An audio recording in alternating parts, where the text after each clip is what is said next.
What's up, sports fans? Thanks for tuning in to the Cavalier Sports Report. I'm your host, Kwaku Duah. Joining me today is lead sports writer of the Campus Ledger, James Howey. How you doing today, James? Awesome. Great to be here. Okay, so what sparked your interest in sports writing? Well, in high school, I always loved sports. I played football in high school, and so around my junior year, I started writing about our basketball team because we were really good. And I just, wrote articles and put them on websites, and then that led to a internship with the Leavenworth Times, and did that for about a year and a half. I played a semester in college of football, but then I came back here, and I continued my internship. Oh, okay. So how'd you get involved with the Ledger here? I took a class with a guy who is now our editor-in-chief, Mike Abel, and he said that their sports editor was leaving that semester, so he said, you should apply, and I did, and, I got it, so it worked out great. Awesome. Okay, so what places have you been, doing your sports writing? Well, just last weekend I went to Wichita State's arena, Coke Arena. It's a really nice arena, really great place. And I been to the Topeka Expo Center for covering, Lansing, my high school, in the 5A tournament, and that's really fun. It's really places that come to mind now. There might be some others, but nothing really big. Yeah. So what would you say goes into making a quality sports writing piece? Well, just for me, it's just being honest. I don't like to exaggerate too much. I mean, if there's gold there, put it on there, but don't try to outline something so specific during the game. And, I've had a guy tell me I should do that, but I didn't agree with it. I like to do my own style, tell what happened, tell it good, have good quotes, have good order. If there's something really awesome that happened, put it in there. It'll be great. But, don't try to over-exaggerate it. It's just my opinion. Definitely. Okay, so what goes on behind the scenes when putting together the Ledger?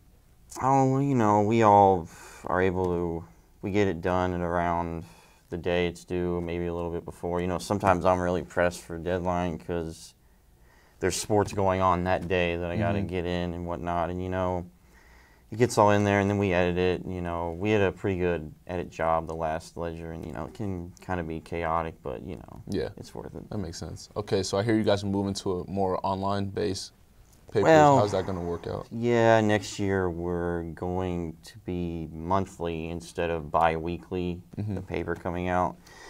So that just means, we're going to do more online stuff, which I kind of do now anyway. I've done online articles, about basketball, and I think I did one about volleyball this year. I do a lot on Twitter. I go to the games and I, do a play-by-play kind of thing, or live tweet them what happens, And, for me, it's not huge. I actually might like it because it's almost better for me because I like, going to a game and then writing the story right after instead of, well, I got to wait, 2 weeks to put all this in. It just, it might be better for me personally. Yeah, that makes sense. Okay, so I know you've been following the women's team a little bit this year.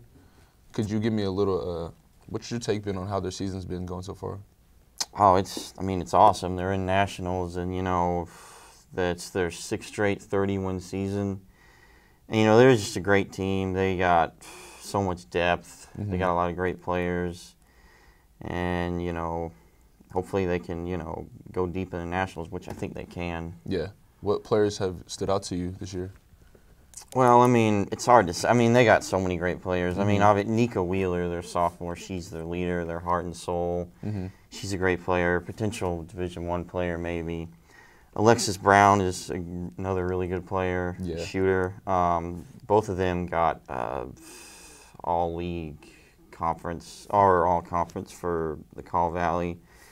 Chaz Diddy Franklin is a really good player. She's really tough, gets a lot of rebounds for a guard. Erica Nelson is another good guard. Braille Fields, all 3 of those guards have helped out so much. But, in actual reality, every player has stepped up in this last month or so. They got a lot of good role players. And, it's just been great to watch them this last month, especially winning Wichita because, the last 2 years they've lost there when they've been so close. And to see them get over that hump was really great. Yeah.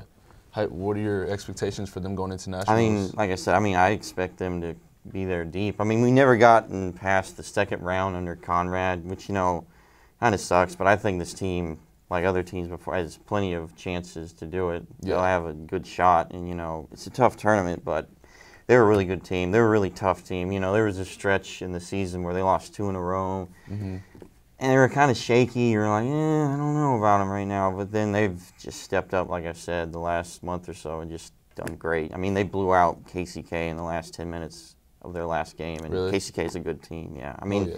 it's really close, but they ended up winning 70-51. So yeah, they've looked great, and they'll have a great shot at nationals. Yeah. Okay. So speaking of nationals, how will you guys be covering that on the media side of things? Well, I mean, I'm going to be there taking pictures for the NJCA. Me and another photographer and 3 photographers are going to be taking photos from the Ledger. Okay. And for me, you know, I will live tweet a lot. You know, I'll live tweet what happens with our women, and, you know, also some of what happens with other teams, because that's important too, because that's who they got to play. You know, maybe doing a little bit more like quote tweets. Like sometimes I see some reporters, they'll do an interview and then they'll put kind of the interview on Twitter, since, you know, I suspect if they win it all or get there, I'll write a big story before. I know if they win it all, I'll write something right then, the day after. But yeah, you know, a lot of online stuff, you know, a lot of Twitter. Sweet, sweet. Okay. So lastly, what's the most exciting thing that you covered since you've been a sports writer? I'd probably have to say covering my high school, Lansing High School, and the 5A state championship 2 years ago. Yeah, 2 years ago. It was right after I graduated, and I was done playing football, and I came back to Leavenworth, and, you know, it was awesome. It was awesome covering it, because it's the first state championship they've been to. I think in basketball, we won the state championship the year after, which is the first ever in Lansing in basketball. But no, that was great, even though we lost, but they were really close. But I will say that if the women get to the championship, the national championship in this tournament, that might that'll be up there. Those two will be probably neck and neck. Definitely. Okay. Well, I mean, yeah, we're all on the bandwagon, hoping they can make it. So. Yeah. All right. Well, thanks for joining us today. No problem. It's been a pleasure having you. Awesome. Thanks. This has been the Cavalier Sports Report. Once again, I'm your host, Kwaku Duah. Thank you for tuning in.